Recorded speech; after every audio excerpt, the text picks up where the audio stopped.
canceling and rebooting everything. One of the biggest problems DC has had over the years is this constant cycle of announcing things, canceling them, and then starting over like nothing happened. And yeah, every studio cancels projects sometimes, that's normal, but DC took it to another level. We're talking about entire slates of movies that were officially announced and then just vanished. Solo films for Cyborg, Green Lantern, Deathstroke, multiple Batman versions, Joker spin-offs, Man of Steel sequels, even full-on Justice League continuations. All teased, all hyped, and then quietly dropped. At some point, it stopped feeling like plans changing and started feeling like they never had a real plan to begin with. What makes it worse is that DC didn't just cancel projects, they kept trying to soft reboot the universe over and over again without actually committing to one direction. After Justice League underperformed, instead of fixing things properly, they kind of drifted. Suddenly the universe became this weird mix of some movies mattered, others didn't, and nobody really knew what was connected anymore. You had films like Aquaman and Shazam doing their own thing, while the bigger storyline just disappeared. DC was constantly pressing a reset button, but never fully restarting. Then came one of the confusing moments in Black Adam. They brought back Superman with that big post-credit scene, teasing a future showdown, and even had Dwayne Johnson talking like he was about to reshape the entire DC universe. Around that time, he was literally saying things like the hierarchy of power in DC is about to change. Things will never be the same,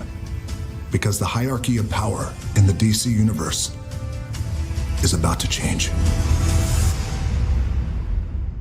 And it sounded like a full reboot was coming centered around Black Adam versus Superman. Fans got hyped just for DC to pull the plug on that direction almost immediately. So now you've got setups that go nowhere again. And if that wasn't enough, DC then hit the hardest reset yet by bringing in James Gunn to completely reboot everything into a new universe. Which, to be fair, might actually be the right move, but it also confirms the problem. Everything before it basically didn't matter. Years of movies, setups, and characters were building towards something that just got erased. When you reboot that many times, audiences stop getting attached because why invest in a story if it might get wiped next year? People lose trust. When DC announces a new project now, the first reaction isn't excitement, it's is this actually coming out? Even something like Batgirl, which was fully filmed and nearly finished, got cancelled. That's crazy. At that point, DC actively pushes people away because at the end of the day, consistency matters more than anything. And DC spent years proving they just couldn't stick to one direction long enough to make it work.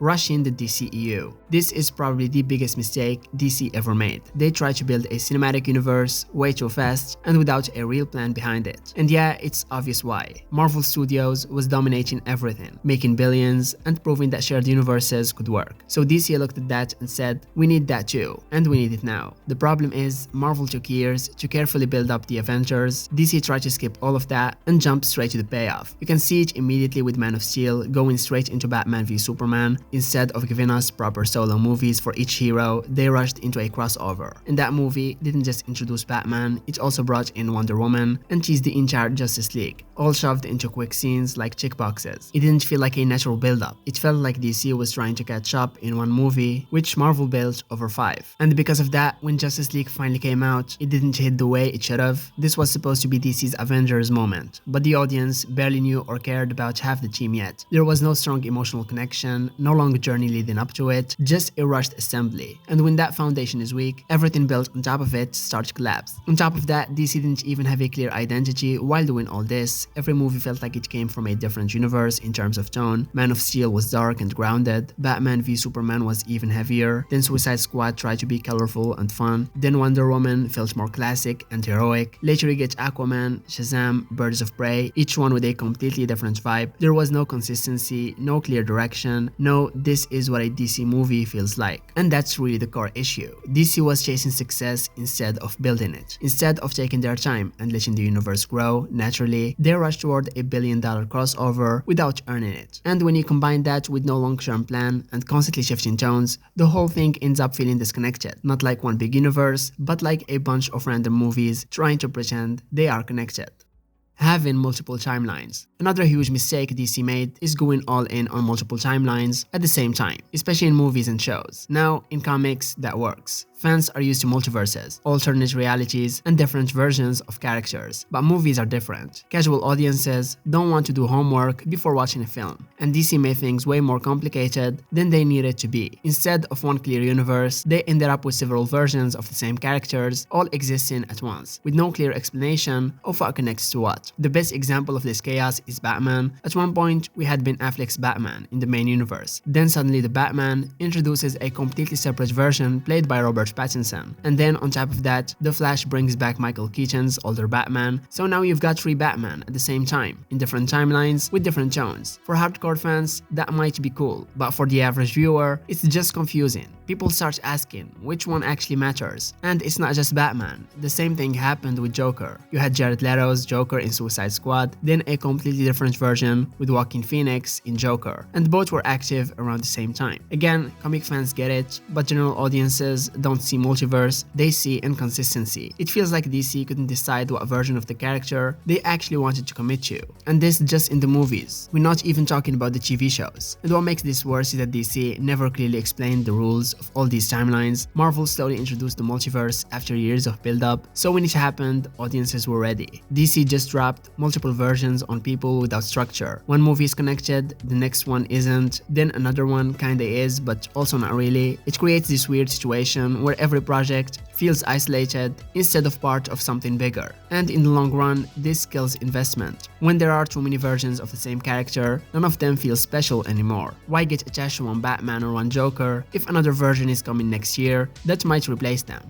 Overreacting to criticism. One of DC's biggest issues over the years is how quickly they panic when something gets criticized. Every studio gets backlash, but DC didn't just listen to feedback. They overcorrected hard, and that's where things started falling apart. Instead of improving their vision, step by step, they kept changing direction completely after every negative reaction, which made the whole universe feel unstable. You can see this clearly after Batman v Superman: Dawn of Justice. The movie got criticized for being too dark, too heavy, and a bit messy, and instead of taking that feedback and refining their style, DC basically went, okay, no more dark tone. Suddenly the next movies tried to be lighter, funnier, and more colorful, but it didn't feel natural. The biggest example of this is Justice League. Behind the scenes, the movie was heavily changed to match a more Marvel-like tone, more jokes, brighter colors, faster pacing, but the problem is the movie was originally built with a completely different vision. So what you end up with is a weird mix of two styles that don't fit together. Some scenes feel dark and serious, others feel like a comedy, and the whole thing just doesn't flow. Kalel, no! And this pattern keeps repeating. When darker films didn't work, DC went lighter. When things feel disconnected, they tried to reconnect them. When fans asked for consistency, they rebooted everything. It's like they were constantly chasing what they thought people wanted at the exact moment instead of committing to a long-term direction. And when you do that, you never build momentum. You just keep resetting. The real problem with overreacting is that it kills confidence. Fans start to feel like DC doesn't believe in its own stories, because if every movie changes tone, direction, or even continuity based on the last reaction, then nothing feels intentional, and at that point, people stop getting invested, not because they hate the movies, but because they don't trust where it's all going anymore. The New 52. This was supposed to be DC's big reset, a clean, modern starting point that anyone could jump into without needing decades of backstory. And on paper, that sounds like a great idea. DC wiped the slate clean and relaunched 52 titles at once, hoping to attract new readers and make everything feel fresh again. But the problem is, instead of feeling like a smart restart, it quickly turned into a messy overhaul that broke more things than it fixed. One of the biggest issues was how inconsistent the reboot actually was. Some characters got completely new origins, others kept parts of their old history, and some were just awkwardly stuck in between. It created this weird situation where nothing felt fully rebooted or fully connected. Longtime fans were confused because things they loved were erased, while new readers were confused because the universe still felt complicated. So instead of simplifying DC, the New 52 somehow made it feel even more chaotic. And then there's the biggest loss: legacy characters. DC had one of the strongest legacy systems in comics. Sidekicks growing into heroes, mantles being passed down, generations evolving over time. The New 52 wiped a lot of that away. Characters like Wally West basically disappeared, relationships were reset, and years of development just vanished overnight. For many fans, that was the moment DC lost one of the things that made it special. On top of that, DC went all in on launching 52 series at once, but a lot of them didn't last. Titles were getting cancelled quickly before they even had time to find an audience. It started to feel rushed and unstable. powerful, like DC was throwing ideas at the wall instead of carefully building something solid. And when you combine that with controversial changes like darker tones, redesigned costumes, and altered origins, it made the whole initiative feel more like a gamble than a well thought out plan. And the biggest sign that it didn't work, DC quietly moved away from it. Just a few years later, they relaunched Rebirth, which basically tried to undo a lot of what the New 52 did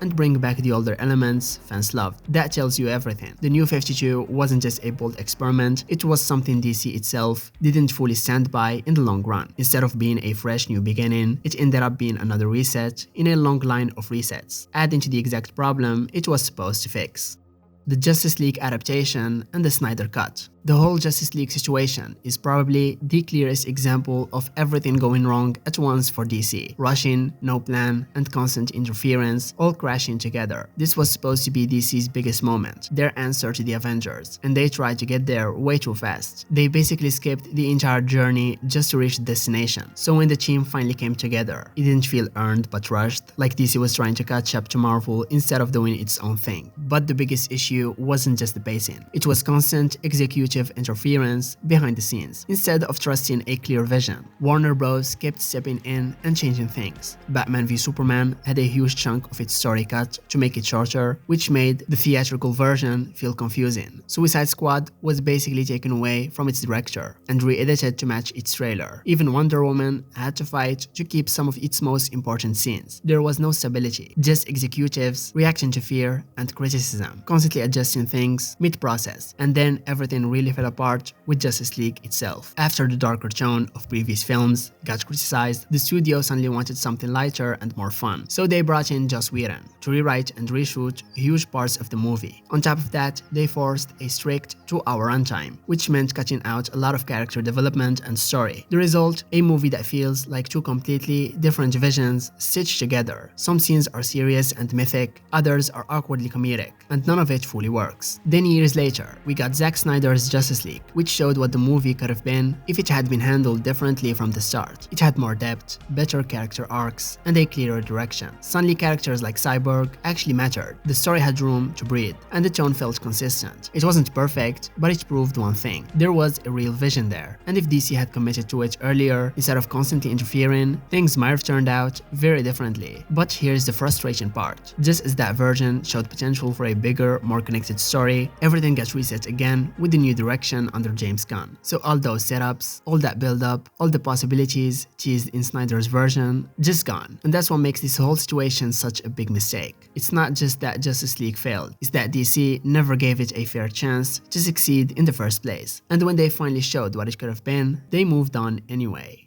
How they handled the Ezra Miller situation. The whole situation around Ezra Miller is one of DC's most uncomfortable and poorly handled controversies, and it really showed how messy things were behind the scenes. Now, to be fair, this wasn't just a simple PR issue, it was serious. Over time, Miller was involved in multiple incidents, including arrests and allegations that kept making headlines. And the problem wasn't just what happened, it was how long it kept happening while DC stayed almost completely silent. And that silence is where things really started to go wrong. Warner Bros. Didn't come out with a clear statement, didn't set expectations, didn't even explain what they were planning to do. They just said nothing for months. Meanwhile, the situation kept getting worse, and fans were left confused. People were asking a very simple question: is this actor still leading a $200 million movie? And DC had no clear answer. That kind of silence doesn't calm things down. It makes everything feel worse. And what made it even more frustrating is that DC had handled similar situations very differently before. When other actors had legal or public issues, the studio acted quickly, but here they hesitated, and because of that inconsistency, it felt like they were picking and choosing when to take action. That damages trust, because it doesn't feel like there's a clear standard, it just feels like damaged control. At the same time, DC was stuck in a tough position with The Flash. This wasn't a side character, we're talking about the lead of the movie, in almost every scene, in a massive project that cost a lot of money. Recasting or cancelling it would have been extremely expensive, but instead of addressing the situation openly, they kind of avoided it and hoped things would settle down, which only made the whole situation more awkward when the movie finally released. In the end, this became less about one actor and more about how DC handles crises, because when something serious happens, people expect transparency, consistency, and leadership. Instead, what we saw was hesitation, silence, and mixed signals. And just like with their movies, it gave the impression that DC didn't have control of the situation. They were just reacting to it as it unfolded.